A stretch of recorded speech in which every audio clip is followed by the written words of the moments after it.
Анан ушул суроого көптөр эле жоо издейт болуш керек негизичи. Кантип эле жөн эле бир жумушун таштап алып эле ушинтип кайрымдуулук кылып жүрө берсин дегендер да бар да. Ооба.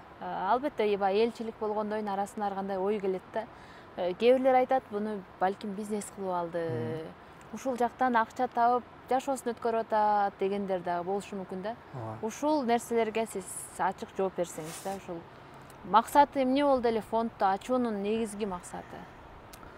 Негизги максаты мен ушул жашоодо эми бул жашоодо канча адам болсо ошончо тагдыр бар, канча адам болсо ошончо ой бар деп айтат.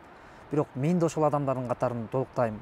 Толуктагандыктан баягы өлкөңдүн өнүгүүсүн кааласаң өз салымыңды кош деген сөздөр мени көп ойлондурат. Анан менин чоң аталарым дагы ушундай иштерди жасап кеткен, мындай эл үчүн кызмат кылган инсандар болгон да. Биздин көчөгө ал атам, менин чоң атамдын аты берилген.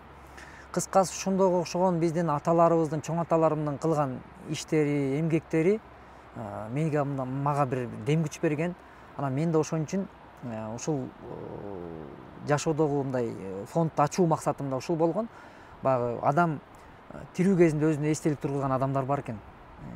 Жашоосун мындай бир жакшы нукка буруп жашаган, эл менен алып урушуп, элдин немеси менен кошо элдин эсинде кала турган ишти жасай алган, иши менен ийиз калтыра алган инсандардын тарых барактарында турат.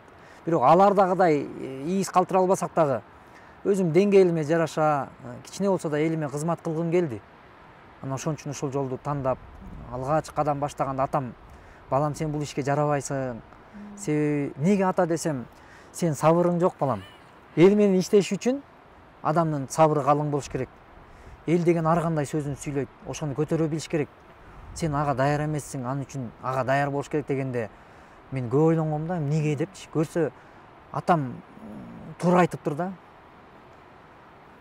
Жашоодо эң кеңешчиң эмен устатың ата го. Анан кийин элдер менен аралашып иш жүргүзгөндөгү өйдөлдүйларды анан ошондо ойлодум да, атам аябай туура айткан экен деп. Кыскасы ошон үчүн максатым ушул, элге кызмат кылып, элдин бир эсинде калчу иш жасагым келди. Акыретим үчүн,